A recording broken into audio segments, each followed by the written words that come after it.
Assalamualaikum warahmatullahi wabarakatuh. Salam sejahtera untuk kita semua. Semoga Tuhan Yang Maha Esa selalu menganugerahkan kesehatan kepada kita semua dan tentunya semangat untuk terus belajar. Pada pertemuan kali ini berkaitan dengan mata kuliah pemeriksaan akuntansi 1, bahasan kita adalah temanya terkait dengan pemeriksaan surat berharga dan investasi. Investasi dalam surat berharga itu dapat masuk menjadi aset lancar atau aset non lancar tergantung dari tujuan pembelian surat berharga tersebut. Apakah pembelian surat berharga tersebut itu untuk jangka panjang atau jangka pendek? Sehingga berdasarkan tujuan pembelian surat berharga investasi dalam surat berharga diklasifikasikan menjadi temporary investment atau marketable security atau current asset. Ini yang berhubungan dengan aset lancar atau investasi dalam jangka pendek. Dan yang kedua adalah long term investment, yaitu investasi yang berkaitan dengan surat berharga ini untuk jangka panjang. Untuk investasi jangka pendek, biasanya kita kenal dengan istilah temporary investment atau marketable security. Ini tujuannya adalah untuk memanfaatkan kelebihan dana yang tersedia, sehingga mudah untuk diuangkan dalam waktu singkat. Contohnya itu adalah seperti deposito berjangka yang tidak lebih dari 3 bulan, saham atau obligasi yang juga marketable, sehingga mudah untuk diperjualbelikan kembali dalam waktu 3 bulan. Nah, sedangkan yang long term investment itu tujuannya adalah untuk menguasai manajemen dari suatu perusahaan yang sahamnya dibeli lebih besar atau sama dengan 50% dari saham yang beredar dan memperoleh pendapatan secara kontinu atas investasi jangka panjang tersebut. Nah, biasanya long term investment ini atau investasi jangka panjang digunakan sebagai sumber penampungan dari penjualan hasil produksi atau sumber pembelian bahan baku. Sehingga kita dapat membedakan antara investasi jangka pendek dan investasi jangka panjang. Menurut PSAK nomor 1 berkaitan dengan penyajian laporan keuangan, disebutkan bahwa surat berharga diklasifikasikan sebagai aset lancar itu bila mana surat berharga direalisasi dalam jangka waktu 12 bulan dari tanggal neraca. Jika lebih dari 12 bulan, maka masuk dalam kategori aset tidak lancar. Investasi ini adalah suatu aset yang digunakan oleh perusahaan untuk melakukan pertumbuhan kekayaan melalui distribusi hasil investasinya. Untuk investasi yang memiliki pasar yang aktif, nilai pasar digunakan sebagai indikator dalam penetapan nilai wajar.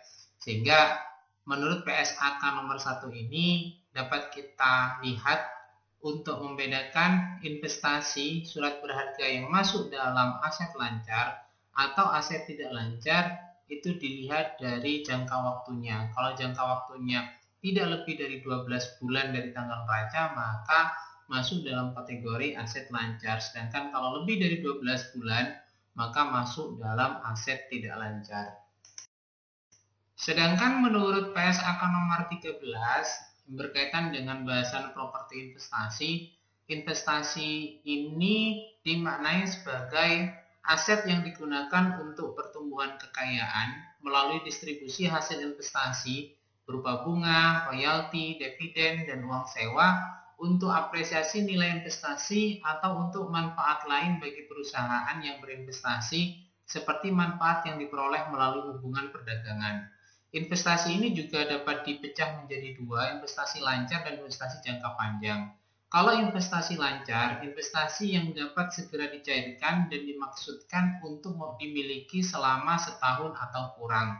Sedangkan untuk investasi jangka panjang, investasi ini di luar investasi selain investasi lancar, artinya lebih dari 1 tahun untuk dapat dicairkan kembali oleh pemilik investasi tersebut.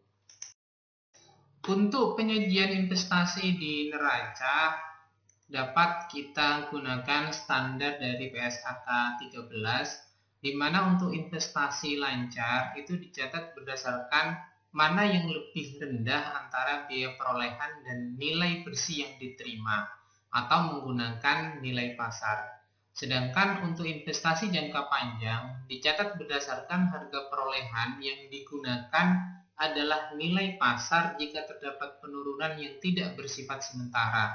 Kalau penurunannya bersifat sementara, maka dibebankan dalam laporan laba rugi. Sehingga untuk investasi jangka panjang ini yang dijadikan dasar dalam pencatatan itu adalah harga perolehan. Nah, bagaimana bila dilakukan pemindahan investasi?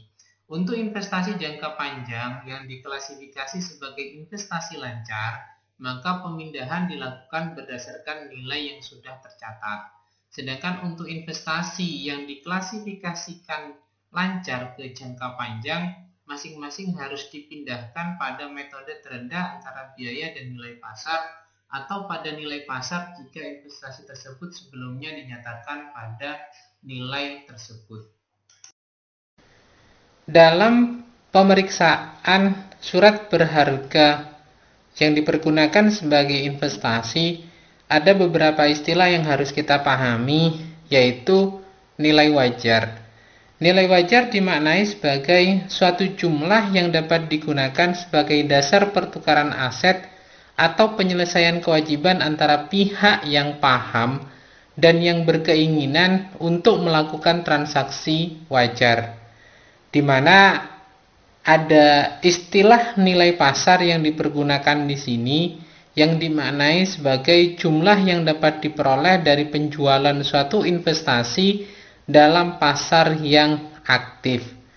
Nah, apa yang dimaksud dengan investasi yang memiliki pasar yang aktif? Yaitu nilai pasar yang digunakan sebagai indikator penetapan nilai wajar. Istilah lainnya yang harus dipahami yaitu berkaitan dengan biaya perolehan investasi. Biaya perolehan investasi ini berupa harga beli, komisi, broker, jasa bank, dan pungutan oleh pihak bursa efek.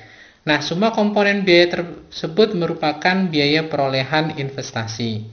Biaya perolehan investasi dari penerbitan saham atau surat berharga lain dimaknai sebagai nilai wajar surat berharga yang diterbitkan. Ini bukan merupakan nilai nominal atau par value dari saham tersebut. Adapun tujuan dilakukannya pemeriksaan surat berharga ini, yaitu yang pertama adalah untuk memeriksa apakah terdapat internal control yang cukup baik atas temporary dan long term investment, atas investasi jangka panjang yang dilakukan oleh perusahaan tersebut. Yang kedua yaitu untuk memeriksa apakah surat berharga yang tercantum di neraca itu betul-betul ada, dimiliki oleh dan atas nama perusahaan per tanggal neraca. Yang ketiga adalah untuk memeriksa apakah semua pendapatan dan penerimaan dari surat berharga telah dibukukan dan uangnya diterima oleh perusahaan, sehingga jelas yang berkaitan dengan pendapatan dan penerimaan dari surat berharga tersebut seharusnya dibukukan dan uangnya diterima oleh perusahaan. Tujuan yang keempat yaitu untuk memeriksa apakah penilaian dari surat berharga itu sudah sesuai dengan PABU yang berlaku di Indonesia, yaitu berdasarkan PSAK, Pernyataan Standar Akuntansi Keuangan. Dan yang terakhir, yang kelima dalam tujuan pemeriksaan surat berharga ini adalah untuk memeriksa apakah penyajian dalam laporan keuangan sudah sesuai dengan PABU yang ditetapkan di Indonesia. Prosedur yang disarankan dalam melakukan pemeriksaan surat berharga yaitu yang pertama adalah diminta untuk mempelajari dan mengevaluasi internal control atas temporary dan long term investment yang ada pada perusahaan tersebut. Selanjutnya minta rincian surat berharga dari saldo awal, penambahan, dan pengurangan serta saldo akhir yang ada pada neraca perusahaan. Yang ketiga adalah periksa fisik surat berharga yang dilakukan bersamaan dengan kas opnam dan kepemilikannya. Kita lihat secara fisik surat berharga tersebut jumlahnya berapa dan siapa yang memiliki terkait dengan surat berharga yang ada pada perusahaan. Yang keempat adalah cocokkan data dalam rincian dengan BAP fisik surat berharga. Selanjutnya periksa mathematical accuracy-nya dari rincian surat berharga. Yang keenam, cocokkan saldo akhir dari rincian tersebut dengan buku besar. Selanjutnya, yang ketujuh adalah melakukan vouching atas pembelian dan penjualan surat berharga. Dalam hal ini perlu dilakukan yang namanya otorisasi dan kelengkapan bukti pendukung. Itu yang perlu kita perhatikan. Nah, prosedur vouching ini merupakan prosedur pengujian dengan cara melakukan penelusuran dari bukti pembukuan ke bukti transaksi. Itu yang harus dilakukan dalam prosedur pemeriksaan surat berharga. Selanjutnya adalah kita masuk pada prosedur yang ke-8, yaitu melakukan pemeriksaan perhitungan bunga dan dividen serta perpajakannya. Apakah bunga atau dividen yang diterima itu telah dibukukan oleh perusahaan. Langkah yang ke-9, periksa harga pasar surat berharga pada tanggal neraca. Kalau misalnya yang berkaitan dengan temporary investment, itu didasarkan pada mana yang lebih rendah antara harga beli dan harga pasarnya. Sedangkan kalau long term investment, itu didasarkan pada harga beli untuk melakukan pencatatan pada surat berharga tersebut di tanggal neraca. Langkah yang ke-10 adalah diskusikan dengan manajemen jika ada perubahan tujuan pembelian surat berharga yang akan mempengaruhi klasifikasi surat berharga. Sebagaimana kita ketahui bahwa tujuan pembelian surat berharga itu bisa menjadi temporary investment atau long term investment, tergantung pada kebutuhan perusahaan. Langkah selanjutnya adalah yang ke-11, melakukan pemeriksaan subsequent event untuk memeriksa apakah ada transaksi sesudah tanggal neraca yang akan mempengaruhi klasifikasi dari surat berharga tersebut. Yang ke-12, periksa apakah penyajiannya sesuai dengan PABU yang berlaku di Indonesia atau yang kita ketahui adalah PSAK, Pernyataan Standar Akuntansi Keuangan. Yang terakhir yang harus kita lakukan adalah menarik kesimpulan mengenai kewajaran saldo temporary investment dan long term investment yang ada pada neraca perusahaan. Itu prosedur yang disarankan dalam melakukan pemeriksaan surat berharga pada suatu perusahaan. Ini materi pemeriksaan akuntansi 1 yang berkaitan dengan tema pemeriksaan surat berharga dan investasi yang dapat saya sampaikan. Mudah-mudahan dapat dipahami dengan baik. Bila ada hal yang kurang berkenan, saya mohon maaf sebesar-besarnya. Saya akhiri, wabillahi taufik walhidayah. Wassalamualaikum warahmatullahi wabarakatuh.